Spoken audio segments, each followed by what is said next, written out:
It sometimes feels like farmers aren't listened to. And I know there's a feeling that politics doesn't respect people. I know there's a sense that decisions which affect communities are taken miles away by people with little empathy for their challenges.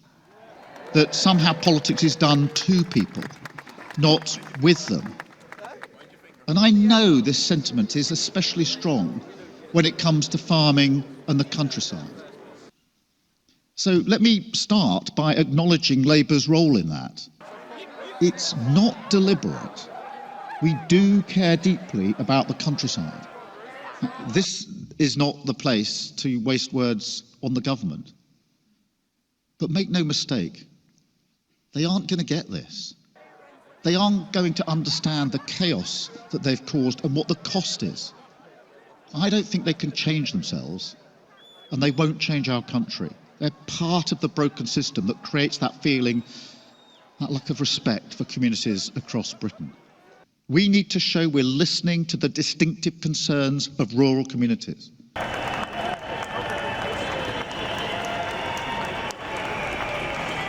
I want to thank you for your openness in always not only listening to Labour's case, but rightly challenging us when we get things wrong.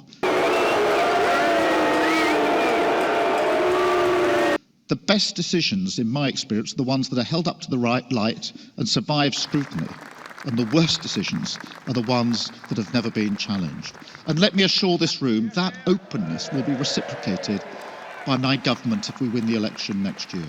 Your input costs, energy, fertiliser, feed, gone through the roof. But the market pressure, the social pressure, which comes with rising food prices, that still remains. You don't need me to tell you all about that. That every day seems to bring a new existential risk to British farming. From bovine TB to avian flu and dramatic changes to our climate. Or that losing a farm is not like losing any other business. It can't come back.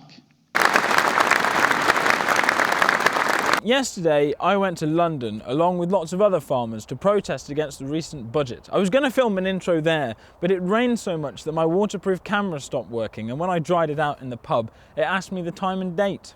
I met up with some other media people from Save British Farming, which was a treat. But before we get into the festivities, I think it's worth recapping why people were at the protest and why they were annoyed. It's not easy to get a day off from farming, so these people made a sacrifice to be there. The broader context for this is that in the financial year 2023-4, 30% of farms failed to make a profit, compared to 17% in the previous year.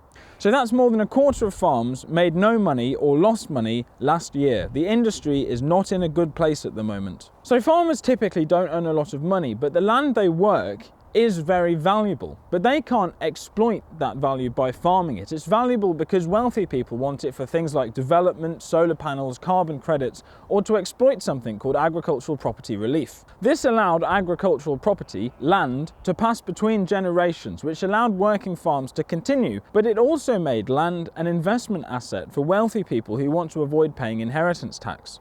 The Labour Party said before the election they wouldn't change this. Last year, Steve Reed, now the Environment Minister, said they would not axe agricultural property relief to industry bodies both publicly and privately. But they have since done that, and they've levied a 20% tax on the value of assets like land over £1 million after a farmer dies and the assets pass between generations. £1 million sounds like an awful lot of money, but farming businesses can't access that money by producing the commodities that we all need to survive.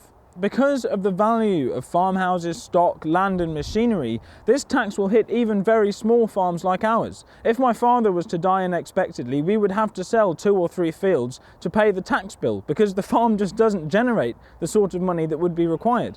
The government is arguing that this is okay because it won't affect many people. What I'm saying is that last year, only a very small number of farms would have been paying any additional inheritance tax. This is not a defence. Because something doesn't affect many people doesn't make it a good idea. We could bring back the death penalty. That wouldn't affect many people. But also, this is simply untrue. Ministers keep putting items in the press saying it won't affect many people. Only 500 farms in the whole country. But farming families like mine are all sitting in their kitchens looking at the figures thinking, well, it might not affect many people, but it's sure as hell going to affect us. In continuing to insist that we are wrong when we look at the numbers, I feel the Environment Minister Steve Reed is suggesting that we are too stupid to properly understand the implications of this tax, and more so that we are happily wrong and we are stirring up trouble because we all hate the Labour Party. The farmers who are around the House of Commons today have also looked at their situation. They know their business, and there's a lot more than 500 here saying that they're going to be affected. Are they wrong? Well, assuming these projections from HMRC validated by the OBR and the IFS are correct, then many of them probably happily are wrong. I think this is childish. We have always been a Labour supporting family on this farm. I would much prefer it if ministers did not talk down to us in this way and did not suggest that we are their enemy. But more importantly, if we look at this maths from the Country Land and Business Association, it suggests all farms above 100 acres, which is a very small farm like ours, will be hit, and 250-acre farms, which are about the smallest that could provide a single comfortable full-time job, will be hit with a bill of over £500,000 to stay in operation.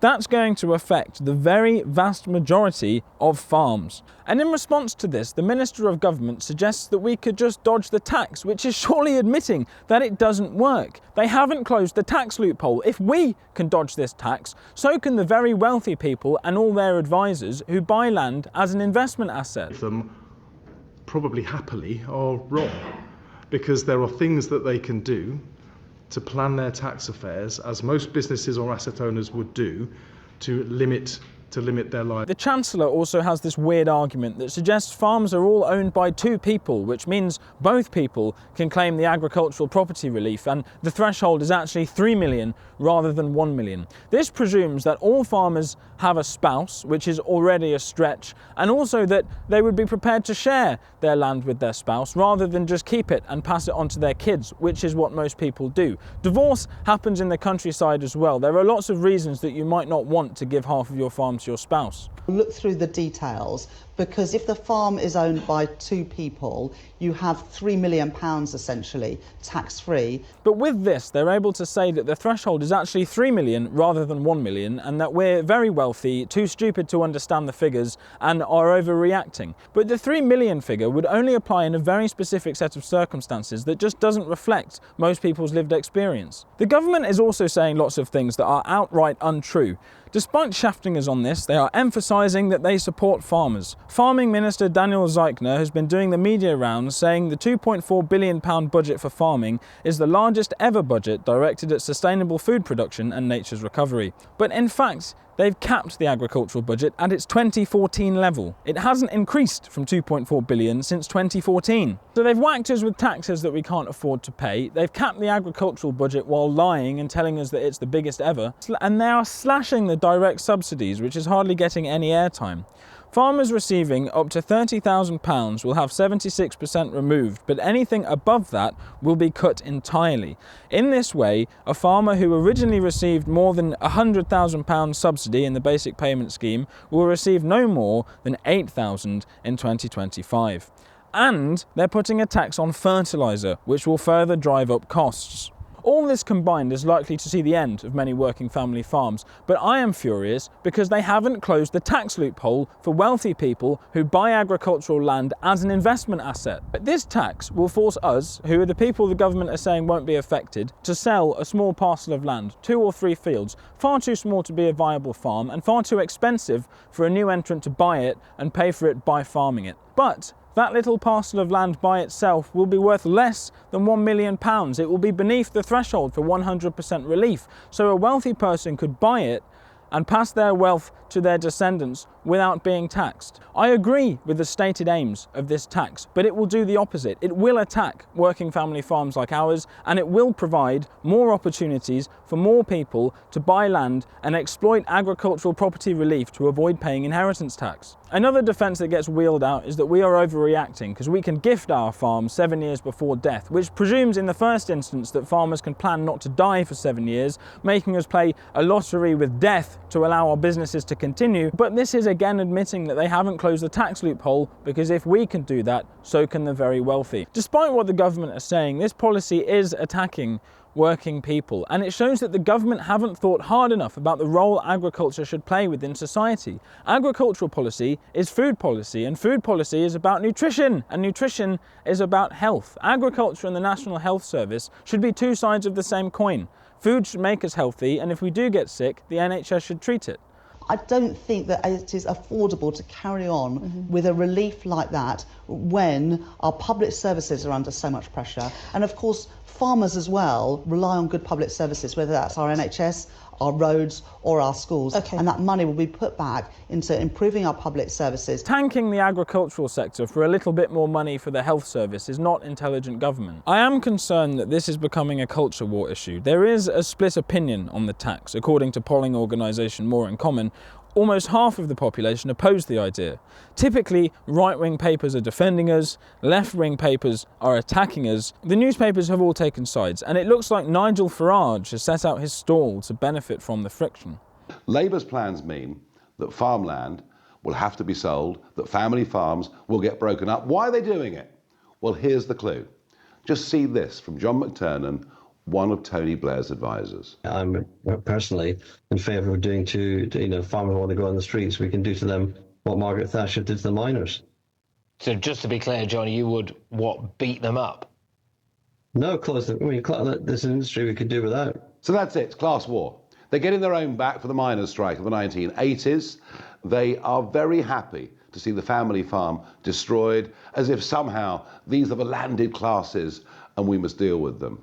The effect of all of this will be that farmland will get sold off, which is great for the Labour government, which needs to build lots of houses to cope with mass immigration. Folks, that is the plan. As we've talked through on this channel, I think these people are here to defend a socialist idea that we as workers should be able to have a stake in our own country and produce affordable, healthy food for our fellow workers in the cities. But we are at risk of being characterised as right-wing, which will give the government licence to double down. But that will hurt the consumer. The value of small family farms is that they can continue producing cheap food when the price drops below the cost of production. We could produce milk for less than it cost us to produce it by being poor. We wouldn't take a wage out of the farm and hope that the next year would be better. But if we have to sell up and large agribusinesses take over who have 10, 20, 30, 40, 50 staff, they can't ask their staff to not be paid for a year, so either they will go bankrupt or the food price will have to rise. It may seem that the Labour Party are attacking farmers and you may not be very sympathetic, but food affects everybody. On with the day. I had a pretty early start, catching a bus down to London with some local farmers. There was quite a jovial mood. There was a fire pit and they had an area heater going and some hot dogs for us to have for breakfast. Once in London, we were very pleased to see some tractors in Parliament Square, and everybody started unloading contributions to the food bank, made to emphasise the value of our work and our belief in cheap food. I was a bit worried that the protest would be harnessed by the right wing. But my impression of the event as a participant was that it was not political. It was a single issue protest. The only party represented in the crowd were Reform UK, but there were not as many of them as I worried there might be, and I don't think they were farmers. You can always tell who's a farmer when you're out in public because farmers will have a slight limp. Reform MPs Lee Anderson and Richard Tice did show up before the speeches began and climbed up a fast track. But I think the reception to the speeches showed that the crowd weren't interested in politics. They were quite happy to listen to farmers who spoke about being normal people with a farm and 2 children who are struggling to keep it all together for the next generation. And I will admit that I myself shed a single manly tear, but when politicians started speaking, the crowd turned off a bit. They did preface most of the political speeches by telling the crowd that they were on our side and not to boo, but I felt the politicians were just trying to harness the movement in the same way that the Reform Party was. Ed Davey stood up and told us that he represented us, and then Kemi Badenoch stood up and did the same thing. I didn't get the sense that the crowd were interested. It was also raining and cold. Jacob Rees-Mogg was there, but I was pleased it seemed to be a genuinely single-issue protest that united the whole farming community, irrespective of their beliefs in politics. I also met lots of very cool people. I met a docker from Southampton who goes to protest as a hobby, essentially. He's been to Just Stop Oil and pro-Palestine protests, and I asked him what he made of the crowd at this one, and he says we were the most polite crowd he had ever seen. And it was a very peaceful demonstration. Everybody behaved very well, which I think is something we can be proud of. Thank you for watching. Do drop your thoughts below. I'm not sure if this is going to be politicised or not, or whether the figurehead of Jeremy Clarkson is now backfiring on us. This is another non-Sunday video. I'm trying to stay ahead of current events. I'll probably post something on Sunday as well. I think I'm on Radio 4 on Sunday on a programme called Inheriting the Earth, if you want to check that out. If I come off badly, it's the edit. But otherwise, I'll catch you soon. Have a good one.